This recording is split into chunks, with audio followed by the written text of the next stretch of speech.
It's a cold morning at Midval, but we have two hot cars on track to compare, and as much as they might look quite different, there are also quite a few similarities. That's right, they're both all-wheel drive, 2-litre turbos with shift pedal gearboxes, but there are some differences as well.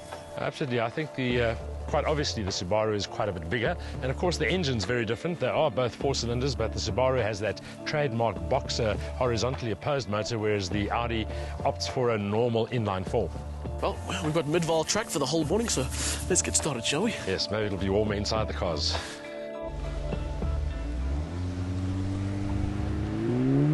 The all-new Subaru WRX boasts a sleeker, more modern appearance linked to a combination of turbocharged muscle and luxurious appointments. The Audi marks the first time a compact sedan gets to wear the S3 badge with all the urge and athletic appeal that nomenclature implies. There might be a lot of technical similarities between these two cars, but when it comes to the styling, they are very different beasts, the Audi being the more understated option. Yes, of course, very much the opposite when it comes to the Subaru. It is an extrovert car. It has that big scoop. It has the large air intakes. It has the color coding. And it probably is the kind of car that carries its performance on its sleeve. One of the talking points on these cars is the wheels. The Subaru's got 17-inch black wheels, which we feel are a little bit on the small side. Yeah, especially if you look at the Audi, which runs on 18s, and you can just see how much more balanced the car looks as a result. While 18-inch wheels are standard on the S3, this particular design is an added cost option, a recurring Audi theme, while the Subaru's comprehensive list of equipment is all included in the asking price.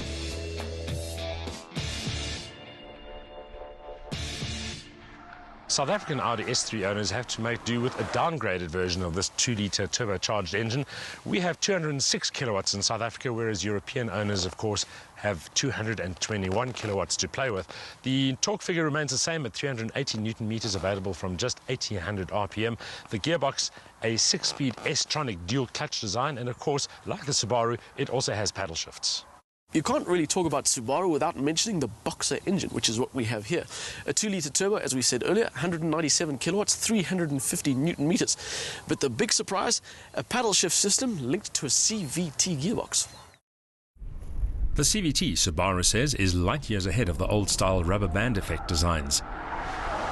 It can be adjusted to deliver fast, incisive shifts between 8 virtual steps, making it feel more like a dual-clutch design. That said, it's still a little hesitant to react compared to Audi's S-tronic, which feels sharp and percussive, especially in sport mode. And given the Subaru's torquey engine, 8 virtual gears is just too much. The WRX is another model that benefits from Subaru's updated interior design with better layout and ergonomics, and this model is particularly well kitted.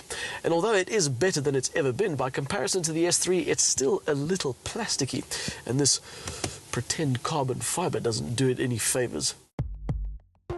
While it may lack the Audi's understated elegance, the WRX cockpit has everything that opens and shuts. And from an ergonomic perspective, the seats are comfortable and supportive, the driving position is adjustable to suit most shapes and sizes, and the sporty execution reflects the car's dynamic intentions. The infotainment system includes a full-color touchscreen display.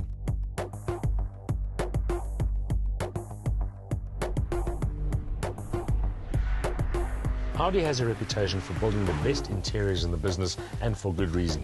The S3 shows why. A really elegant and uncluttered space, fantastic ergonomics, good adjustment scope, excellent packaging, including the rear, where there's a surprising amount of legroom, unless you happen to be 6'5" tall and playing for the local Super Rugby team. And it just has a feel-good sense of tactile quality that makes you want to spend a lot of time in here. In many ways, it's the attention to detail and the choice of materials that elevates the S3's interior above that of the Subaru. But then, the Audi is the more expensive car here, despite the fact that it can't match the WRX's list of standard kit. The Audi's 390-litre boot is ample, but outclassed by the Subaru's 460 litres.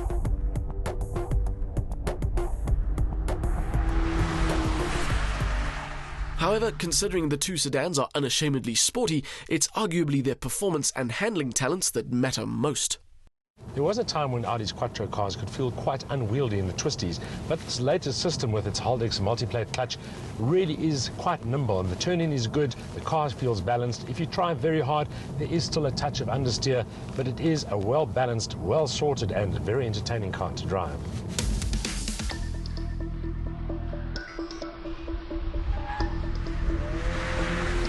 However, the outright competence of the S3 means that it needs to be pushed quite hard to really appreciate how capable it is. Decent brakes provide plenty of stopping power, and the ability to gear down in the blink of an eye is a real benefit too.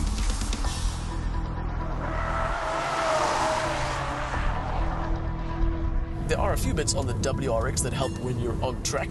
Dropping it into Sport Sharp mode gives a rear bias to the all-wheel drive system, and the car also has torque vectoring, which helps with turning. But even with all of that, it just doesn't feel as well sorted as the S3, and the steering in particular is just too over-assisted to feel what's really going on at the front. So it might not be quite as hooked up as the S3 sedan, but the WRX is high on entertainment value when driven with intent.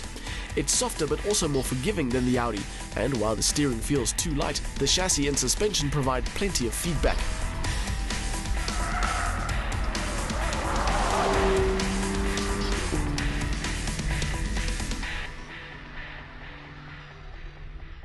On paper, the Subaru WRX isn't in the same league as the Audi S3, the 0 to 100 time 6.3 seconds, which is a full 1.3 seconds slower than the Audi. Top speed, 240 kilometers an hour, which is a 10 kilometers an hour deficit on the Audi. But I have to say that in practice, those big differences really don't necessarily pan out. The car does feel very responsive, very reactive, has very good in-gear tractability and acceleration, and it's generally a nice, easy and responsive package. It doesn't always feel as uncompromising as the Audi, but that's not necessarily a bad thing. In other words, to some extent, the performance of the WRX is more accessible and more obvious in everyday driving. It's certainly not as quick as the S3, but it still feels every inch the performance sedan.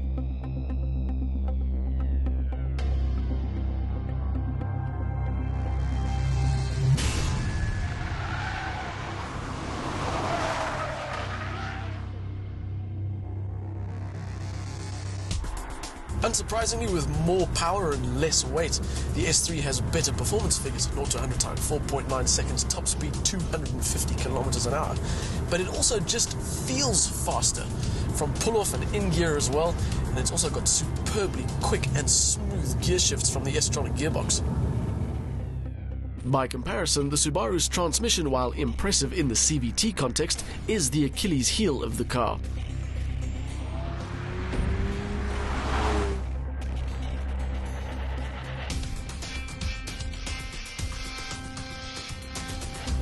After a morning on track with these cars, we've discovered one thing, and that's that they deliver their particular brand of performance in their own unique way. Yeah, in fact, they feel very different on track. That's not necessarily a bad thing, because of course we like cars that have a character of their own. And if we start off with the Audi, perhaps, it is a very understated car. And I think it might be too understated for some people, that it might just look like another Audi. But yes, the Subaru, on the other hand, is much more extrovert. Absolutely, and again, you know, the sportier types out there quite like the fact that they're going to be seen driving a car that looks like it has a bit of muscle. From a driving point of view, we've got to say the Audi is the car that feels better on track. That somehow feels more planted and more sorted, and there's a sense of a really strong sense of tactile quality as well. So when it comes down to it, which of the two is the better car?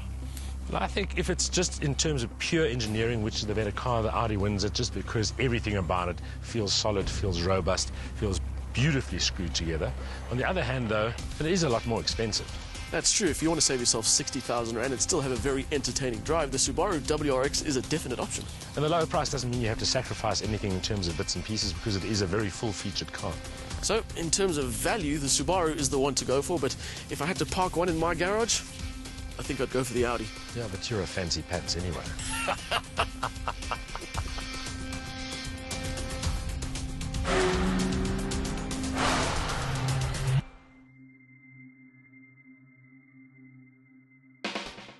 The S3 sedan's high-tech turbo engine delivers the most power and torque here, while the S-tronic dual-clutch transmission delivers rapid and precise gear shifts. Add the classy execution and a sense of tactile quality, and the S3 sedan is the better package here. But superiority comes at a price, and it may still be too understated for some. This latest WRX is clean and mean, and while it lacks the Audi's outright urge, its rear-biased all-wheel drive in sport mode and torque vectoring make it a fun machine to drive. A full house list of standard equipment for a lot less money also ensures strong value, but despite its advanced design, the CVT is just not good enough. Opt for the manual instead.